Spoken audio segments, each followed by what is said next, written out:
respected principals and all my professors and students. So here one morning to all. Today we are gathered here to celebrate the first National Space Day organized by the Department of Physics of University of Maharaj Technical College, Bengaluru.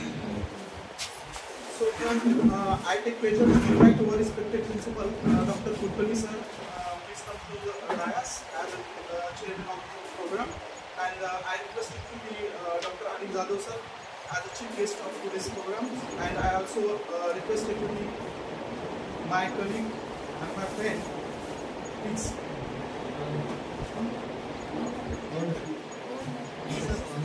How sir, please come. Yes. I request all the dignitaries, please do the garlands portrait of Welcome Person.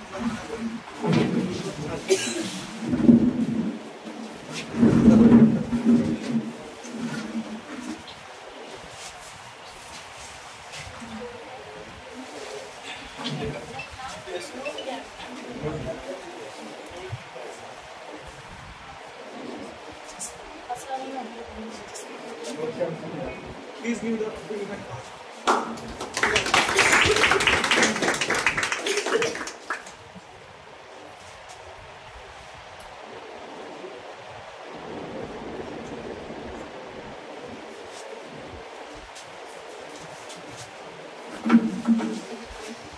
I requested Dr. Avdani sir to offer the flowers as a mark of respect to the principal.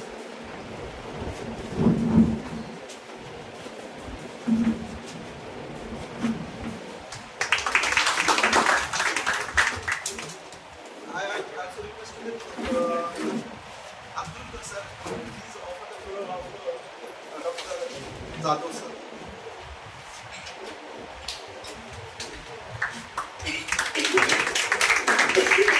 I requested to be Marge sir. Please offer the floral of to the how is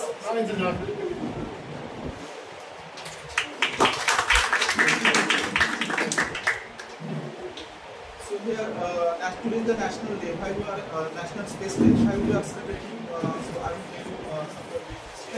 will tell you something. So I request the principal of the college to offer the flowers.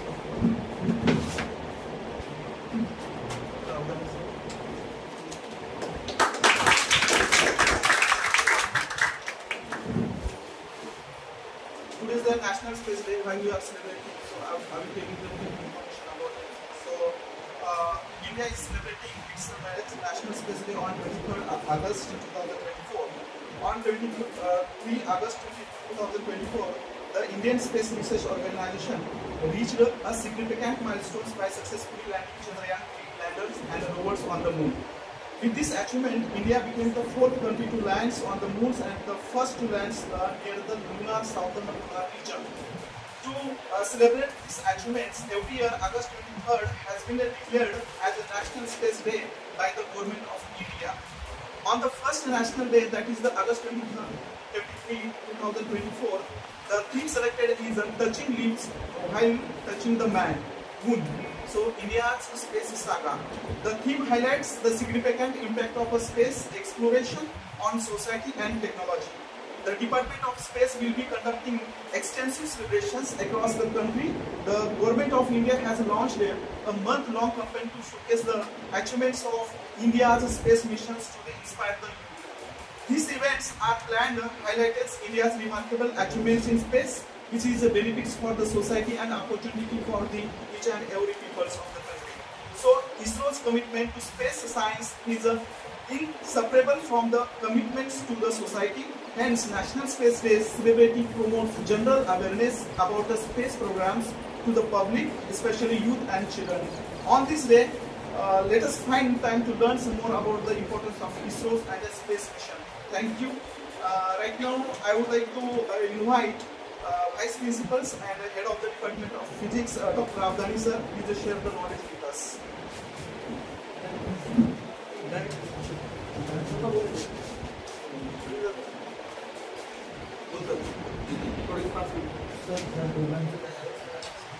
So I request today's chief guest, Dr.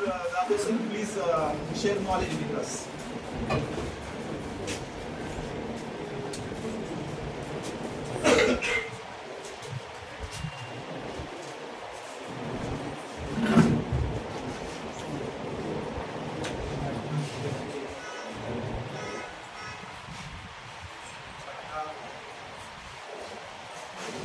राष्ट्रीय अंतराळ दिवस जो आपण आज 23 August 2024 रोजी साजरा करत आहोत. या कार्यक्रमाचे अध्यक्ष महाविद्यालयाचे सन्माननीय प्राचार्य डॉक्टर कुलकर्णी सर, डिपार्टमेंटचे हेड तथा त्या महाविद्यालयाचे सन्माननीय प्राचार्य डॉक्टर सर, त्या डिपार्टमेंटचे अभ्यासू असे सगळ्यांना आमच्या सोबत आलेल्या सहकारी अभिनंदन सर, त्याचबरोबर आवडे सर, या ठिकाणी उपस्थित असलेले सर्व माझे सहकारी मित्र आणि विद्यार्थी. राष्ट्रीय अंतराळ दिवस आपण साजरा करायला होता. पहिला अंतराळ दिवस आपण सगळ्या ठिकाणी साजरा करायला होता. चंद्रयान 3 हे आपण ऐकून असतो. चंद्रयान 3 हे प्रक्षेपित केल्यानंतर चंद्रावरती त्यांनी एक लँडर तिथं सोडलेला आहे दक्षिण भागामध्ये चंद्राच्या.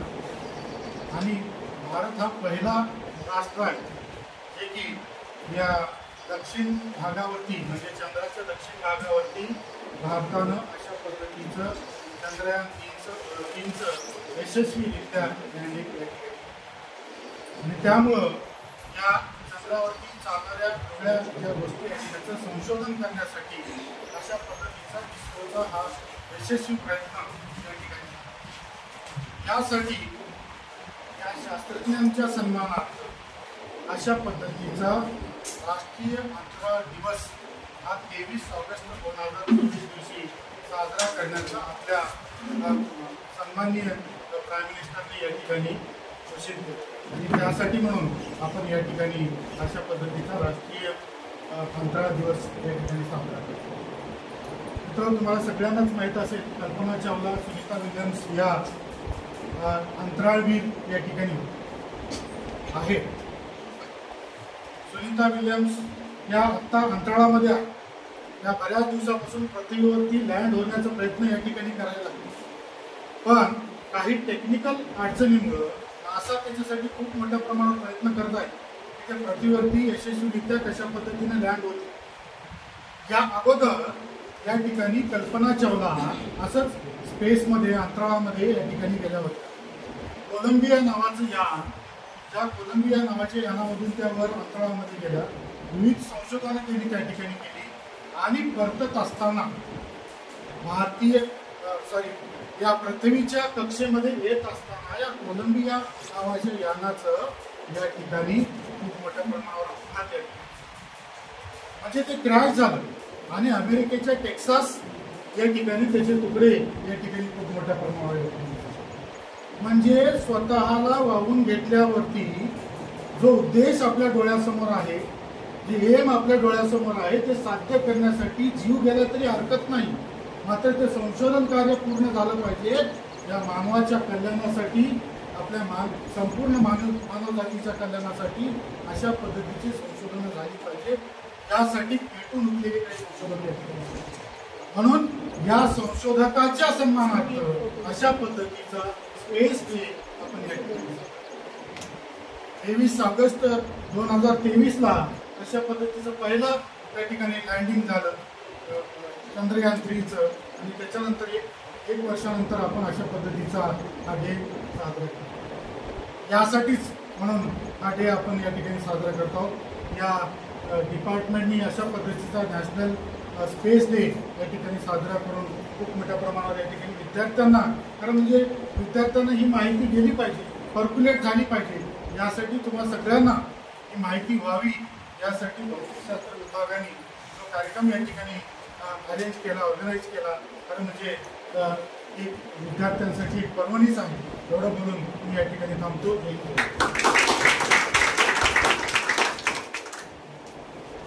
Thank you sir. Now I would like to request Dr. Avdani sir, please share it more.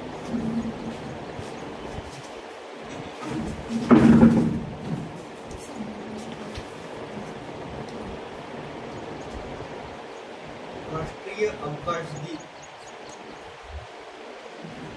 या कार्यक्रमाचे अध्यक्ष सन्माननीय अध्यक्ष आपल्या महाविद्यालयाचे लाडके प्राचार्य माझे सहकारी डॉक्टर विजय कुलकर्णी सर आणि दुसरे सहकारी आजच्या कार्यक्रमाचे प्रमुख पाहुणे doctor Anil Jadhav sir, zoology विभागाचे विभाग प्रमुख आवरे सर, माझे सहकारी मित्र व विद्यार्थी मित्र, आपण ज्या भागामध्ये राहतो त्या भागामध्ये आपल्याला आपले रोड बरोबर नाही, आपण बस ह्या वाहनाने प्रवास करतो, आपल्याला कारमध्ये फिरलो तर आपल्याला थोडं मोठेपणा जाणवतो, त्याच्या पुढे जाऊन जर आपण विमानामध्ये जर फिरलो तर आपण एक गर्व आपल्याला वाटतो की आपण विमानाने प्रवास करतो. विमानामध्ये प्रवास करणे म्हणजे तिथं आपल्या आकाशामध्ये आपलं विमान फिरते, म्हणजे आपल्याला एखादं वाहन जर फिरायचं असेल तर त्याला रोड लागते ही आपली कल्पना लहानपणी आपल्याला होती. लहानपणी आपण विमान पाहत होतो ते कुतूहलानं पाहत होतो, परंतु पृथ्वीच्या कक्षेच्या बाहेर जाऊन अंतराळामध्ये प्रवास करणे हे फार मोठं साहस लागतं. त्याच्यासाठी वेगवेगळे कंडिशन्स लागतात. आपण साधं जर लिफ्टमध्ये बसलो, आता सध्या त्या ग्राउंडवर आकाश पाळणा आलेला आहे, त्या आकाश पाळण्यामध्ये बसलात तर तुम्हाला वेगवेगळे अनुभव येतात. कोणाला उलटी होते, कोणाला चक्कर येते, कोणीतरी काहीतरी म्हणते की आपल्या पोटामध्ये काहीतरी आहे. ते काय होते ते आपण सांगू शकत नाही. लिफ्टमध्ये बसल्यानंतर काही जणांना चक्कर येतात, काही जणांना पोटामध्ये काहीतरी होते. आपण जर थोडं कुतूहलाने जर आपण त्याच्याकडे पाहिलो तर आपल्याला हलकं जाणवते. आपण जसं जसं पृथ्वीच्या पृष्ठभागाच्या वर जात जाऊ तसं तसं आपलं वजन कमी कमी होतं. वजन आणि वस्तुमानामध्ये फरक आहे. आपण वजन म्हणजे त्याला आपल्या शरीरावर हे गुरुत्वीय बलाचा वापर होत जातो, त्याच्यामुळं आपलं वजन वाढत जातं. पृथ्वीच्या पृष्ठभागावर जर तुमचं वजन 100 किलो असेल तर विमानामध्ये बसल्यानंतर ते वजन सुद्धा कमी होऊन जातं. म्हणजे पृथ्वीच्या पृष्ठभागाच्या वर जसं जसं जात जाल तसं तसं तुमचं वजन कमी कमी होत जातं. जर तुम्ही 10वी पर्यंत सगळ्यांना भौतिकशास्त्र हा विषय होता, एक सूत्र होतं W = M/G. W म्हणजे वेट, वेट म्हणजे वजन, मास वस्तुमान बरोबर वजन गुणिले G, म्हणजे त्याला म्हणतो आपण इंग्रजीमध्ये ऍक्सलरेशन ड्यू टू ग्रॅव्हिटी किंवा गुरुत्वीय बल आपल्या मराठी भाषेमध्ये राहायचे. म्हणजे मास हे कॉन्स्टंट असते तुमचं वस्तुमान, त्याला गुणाकार कशाने करावा लागतो? G 9.8 ह्या गोष्टीने गुणाकार करावा लागतो. जसं जसं आपण पृथ्वीच्या वर जात जाऊ तसं तसं त्या G ची व्हॅल्यू कमी होत जाते, म्हणून आपलं वस्तुमान कमी होतं. तर तुम्ही युट्यूबवर जर पाहिलात तर स्पेसमध्ये जे अंतराळवीर चालतात ते हवेमध्ये तरंगत राहतात. तरंगत का राहतात? तर त्यांचं वस्तुमान कमी होतं. तिथं ग्रॅव्हिटेशनल फोर्स नाही, तिथं जर एखादी वस्तू सोडला तर ती तिथंच राहते. अशा अनेक गोष्टी जे आपण प्रत्यक्ष अनुभवत नाही त्या गोष्टी अंतराळामध्ये घडत असतात. आणि जर आता सरांनी सांगितलं की सुनीता विलियम्स किंवा कल्पना चावला हे सगळे जे वर गेले होते त्यांची युट्यूबवर त्यांची व्हिडिओज त्यांनी शेअर करतात. परवा ऑलिम्पिकच्या गेमच्या वेळी देखील त्यांनी त्यांचा व्हिडिओ शेअर केला होता. त्याच्यामध्ये पाहिलं तर ते पाणी देखील, पाण्याचा थेंब जरी टाकलो तर आपल्याला माहिती आहे की पाणी खाली पडते, पण तिथे पडत नाही. पाण्याचं थेंब देखील स्पेसमध्ये लटकत राहते, मग तिथं जाऊन प्यावं लागते. इव्हन ब्रश देखील हवेत तरंगत राहते, ते फिरत राहतात. ह्या सगळ्या गोष्टींचा अनुभव आपल्या शरीराला माहिती नसतो. अंतराळवीरांना स्पेसिफिक ट्रेनिंग दिली जाते. मग त्यांनी जे जॅकेट वापरतात त्याच्यामध्ये ऍटमॉस्फिरिक प्रेशर तयार केलेले होते. आता सरांनी सांगितलं की आपली अंतराळवीर पृथ्वीच्या कक्षेमध्ये येताना ते यान ब्लास्ट झालं आणि तुकडे झाले. ते का झाले तुकडे? जर तुम्ही काही जॅकेट न करता किंवा आता आपल्याला ऍटमॉस्फिरिक म्हणजे वातावरणाचा दाब आपल्या शरीरावर काम करतो म्हणून आपण स्टेबल थांबू शकतो. जर वातावरणाचा दाब नसेल तर आपल्या शरीराचे चिंधड्या उडतात. जर तुम्ही स्पेसमध्ये गेलात तर तुम्ही एका क्षणामध्ये तुमची चिंधड्या उडून जातात. तर ते चिंधड्या न उडण्यासाठी ऍटमॉस्फिरिक प्रेशर वातावरणाचा दाब कृत्रिमरित्या तयार करून त्या अंतराळाच्या त्या जॅकेटमध्ये तयार करतात आणि म्हणून आपले अंतराळामध्ये जिवंत असतात. असे नॅचरल जे आपल्या शरीराला आवश्यक असणारे घटक ते तिथं तयार करतात. त्यांना जेवण देखील कॅप्सूलच्या गोळीद्वारे दिल्या जाते. अशा अनेक गोष्टी आहेत. तर हा भाग झाला सगळ्या कुतूहलाचा आहे. परंतु आज आपण जो दिवस साजरा करत आहोत तर तो दिवस आपल्या भारताच्या दृष्टिकोनातून फार सन्मानाचा दिवस आहे. कारण का तर चांद्रयान आपल्याला माहिती आहे की लहानपणी आपण शिकलो ज्योतिषशास्त्री नील आर्मस्ट्रॉंग आणि अजून एक अंतराळवीर यांनी चंद्रावर पहिलं पाऊल टाकलं म्हणून त्यांचं जगामध्ये सत्कार झाला किंवा हे झालं. भारत अनेक दिवसापासून प्रयत्न करत होतो. परंतु भारताला काही अनेक लिमिटेशन्स असल्यामुळे आपल्या भारतामध्ये मग इस्रो नावाची संस्था स्थापन करण्यात आली गव्हर्नमेंट ऑफ इंडियाने.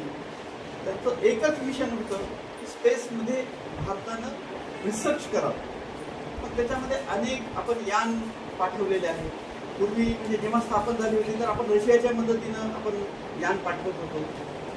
मग आपल्या भारतानं क्रायोजेनिक इंजिन आपल्याकडे डेव्हलपमेंट नव्हती तर रशियानं आपल्याला मदत करत होतं. पण नंतर जेव्हा अब्दुल कलाम वगैरे हे जे इस्रोमध्ये आले आपले सायंटिस्ट भारतातले त्यांनी आपल्या त्या यानाचं आपल्या स्वतःकडे लॉन्च व्हेइकल स्टेशन तयार केलं. इस्रोनी आपल्याला आपण आता जगाचे सॅटेलाइट आपण लॉन्च करतो. ॲट ए टाइम परवा तर 36 जे सॅटेलाइट आहेत एकदाच आपण लॉन्च केले श्रीहरिकोटावर.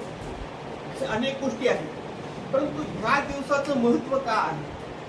ह्या दिवसाचं महत्व ह्याच्यासाठी आहे की आजपर्यंत जगातील कोणताही देश चंद्राच्या दक्षिण ध्रुवावर जाऊ शकला नाही.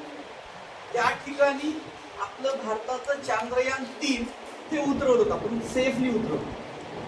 आपलं चांद्रयान 2 ह्याच्यापूर्वी जेव्हा आपण लॉन्च केलं होतं तर आपलं ते त्या ऑर्बिट जवळ जाऊन क्रॅश झालं. मग त्यावेळेस आपण पाहिलं ते देखील लाईव्ह टेलिकास्ट होतं. मग त्यावेळेस आपले सायंटिस्ट डिस्करेज झाले. मग आपल्या पंतप्रधानांनी त्यांना अजून परत करेज केलं आणि चांद्रयान 3 हे सक्सेसफुली लँड केलं. आणि जगामध्ये पहिलं देश झालं होतं जे सक्सेसफुली दक्षिण ध्रुवावर आपण लँड करू शकतो म्हणजे तिथं उतरवलं. साधी एक गोष्ट आहे. तुम्हाला आपल्या डेली लाईफ मध्ये एक उदाहरण सांगतो. सगळ्यांना आपण क्रिकेट खेळतो. क्रिकेट खेळत असताना बॅट्समन जर बॉल मारला उंच कॅच घेतो ना. कॅच घेत असताना बॉलची स्पीड ही वाढत जाते. कधी जर अनुभवला तर तुम्ही बघा कॅच घेतल्यानंतर हाताला फार जोरात मारला का लागतो तर जसं जसं तुम्ही खाली येत जाता तशी तशी तुमची स्पीड वाढत जाते. तुम्ही साधं एक तुमच्या स्वतःवर प्रयोग करून बघा. आपण पायऱ्या वर चढत जातो. पायऱ्या वर चढताना आपली स्पीड वाढत नाही कारण आपण गुरुत्वाकर्षण शक्तीच्या विरुद्ध दिशेने कार्य करतो. तर तुम्ही पायऱ्या उतरताना तुमची स्पीड नॅचरली वाढते. तुम्हाला समजत का वाढते तर आपल्याला गुरुत्वाकर्षणाचं बल हे आपल्याकडे आकर्षिल्या जाते. म्हणून चेंडू वर फेकल्यानंतर जाताना स्पीड कमी कमी होत जाते. तुम्ही 8वी 9वी 10वीला भौतिकशास्त्रामध्ये सगळं शिकवलेलं आहे. आपण क्युरिओसिटी नसते किंवा आपण डेली लाईफ मधल्या घटना विज्ञानाशी आपण समजत घालत नाही. त्याच्यामुळे आपल्याला अनेक गोष्टी समजत नाही. जेव्हा आपण बॉल फेकतो फेकतानाची जी स्पीड आहे ते एका विशिष्ट अंतरावर गेल्यानंतर त्याची स्पीड 0 होऊन जाते. इथं जर 10 किलोमीटर प्रति आवरनं स्पीड फेकलो तर एका विशिष्ट अंतरानंतर गेल्यानंतर तिथे 0 होते. झिरो झाल्यानंतर परत तो खाली येतो. जर स्पीड तेवढीच जर राहिली असेल तर तिसरा वर गेला असतो. ते जाऊ शकत नाही, कारण का त्याची स्पीड कमी कोण करते? पृथ्वीची गुरुत्वाकर्षण शक्ती कमी करते.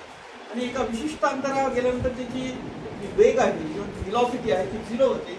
मग त्या झिरो झाल्यानंतर ते परत खाली यायला सुरुवात होते. आणि जसं जसं खाली येते तसं तसं त्याची व्हेलॉसिटी किंवा त्याचा वेग वाढतो. म्हणून आपल्याला बॉल कॅच करताना मार लागतो, त्याची स्पीड फार होते. त्यांनी जर क्रिकेट जर इंटेन्सिटीने खेळलं असेल, आपण लक्ष देत नाही. अनेक घटना आहेत जे सायन्सशी रिलेटेड आहेत, पण आपण त्याच्याकडे लक्ष न दिल्यामुळे आपले कन्सेप्ट क्लिअर होत नाही आणि आपण सायन्सला घेतो. आणि मग आपण काय करतो? आर्ट्स घेतो, कॉमर्स घेतो. फक्त भीती मोठी, फक्त आपल्याला कुतूहल. आपल्याला जर प्रश्न पडला हे का होते, त्याचा प्रश्न पडला तर आपण त्याचं कारण मीमांसा करून त्याचं उत्तर काढू शकतो, परंतु आपण काढत नाही.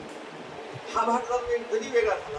तशाच पद्धतीने हा जो आपला जो चांद्रयान 3 सॅटेलाइट आपण पाठवलेला ते पृथ्वीच्या पृष्ठभागावरून पाठवत चंद्राच्या पृष्ठभागावर गेलं. तर असं नाही की बॉल फेकलं तर ते जाईल.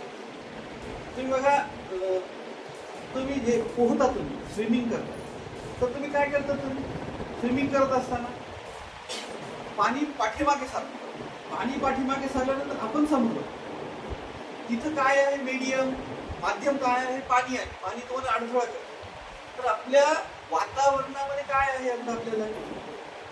हवा आहे. हवेतील वेगवेगळे घटक आहेत. ऑक्सिजन आहे, नायट्रोजन आहे, कार्बन डायऑक्साईड, वेगवेगळे घटक आहेत. ते आपल्याला, तुम्ही बघा सायकलवर चालताना आपल्याला हवा स्पेस म्हणजे हवा दिसत नाही, परंतु आपल्याला हवेचा घर्षण होतो. म्हणून जेव्हा वादळं निर्माण होतात किंवा वारा जोरात वाहतो तर आपण सायकल जोरात चालू शकत नाही. टू व्हीलर देखील, मशीन देखील राहून आपण चालू शकत नाही. त्याचे डिस्टर्ब करते, ते आपली स्पीड कमी करते.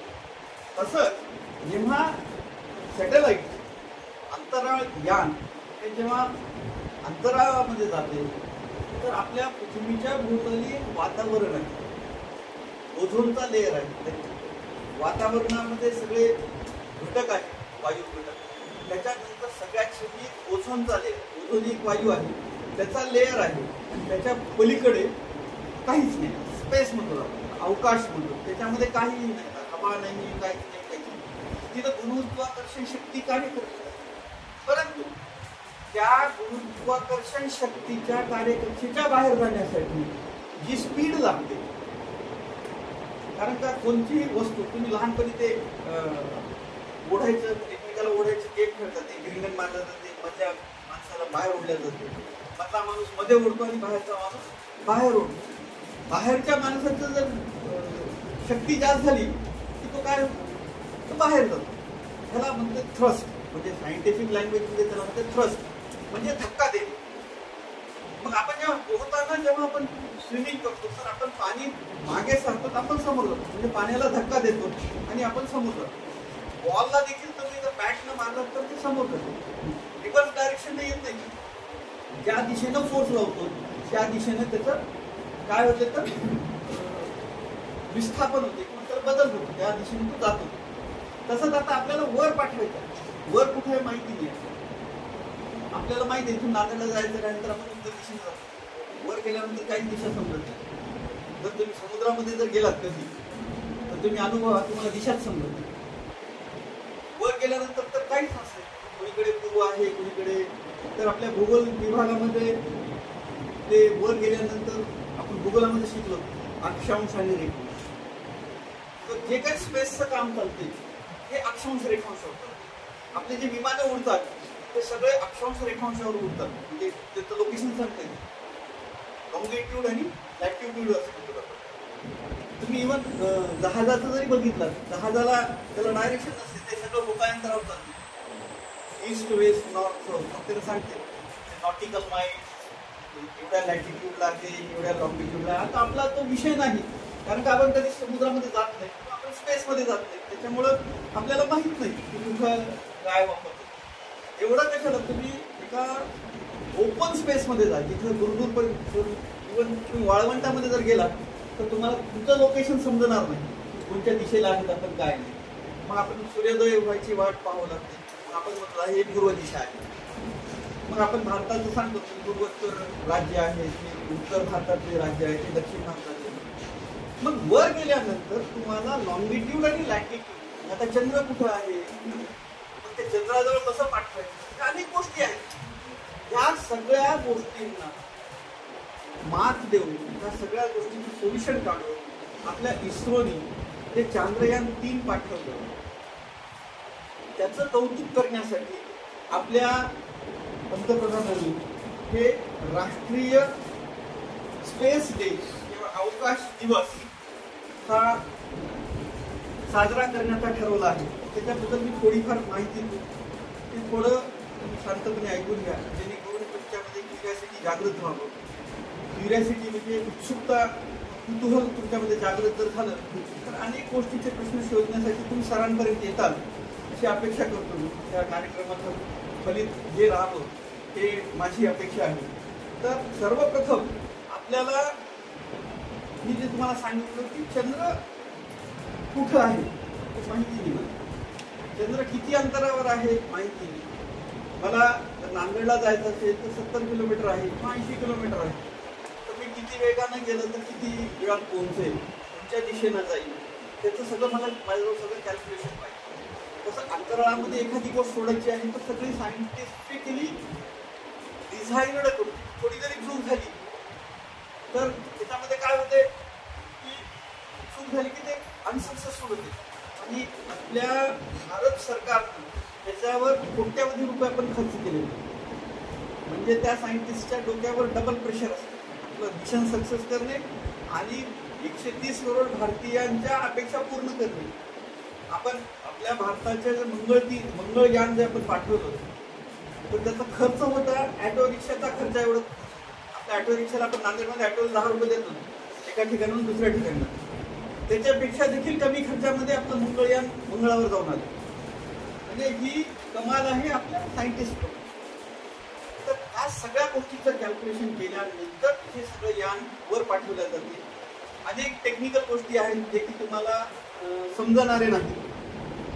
जेवढं सोपं करून सांगता येईल तेवढं मी सांगण्याचा प्रयत्न करतो. पहिली महत्वाची गोष्ट म्हणजे आपलं चंद्र हे आपल्या पृथ्वीच्या पृष्ठभागापासून 3,84,400 किलोमीटर दूर आहे. 3,84,400 किलोमीटर दूर आहे. एवढा प्रवास हा आपला यानाचा हे करायचा आहे. मग आपल्याला पहिली गोष्ट काय येते, यान जाण्यासाठी त्याला इंधन लागतं. मग आपण आपल्याकडे इंधन काय आहे ती माहिती आहे आपल्याला, पेट्रोल डिझेल हे सगळ्या गोष्टी माहिती आहे. परंतु ते पेट्रोल डिझेलचं वजन किती होईल, ते यान किती वाहून येईल, या सगळ्या गोष्टीचं कॅल्क्युलेशन केलं. मग ते LMV यान, ते सॅटेलाइट लॉन्च करणारं जे यंत्र असतं त्याला अनेक फ्युल्स असतात. क्रायोजेनिक इंजिन नावाचं आपण एक इंजिन डेव्हलप केलेलं आहे. त्याच्यामध्ये हायड्रोजन फ्युएल वापरतात.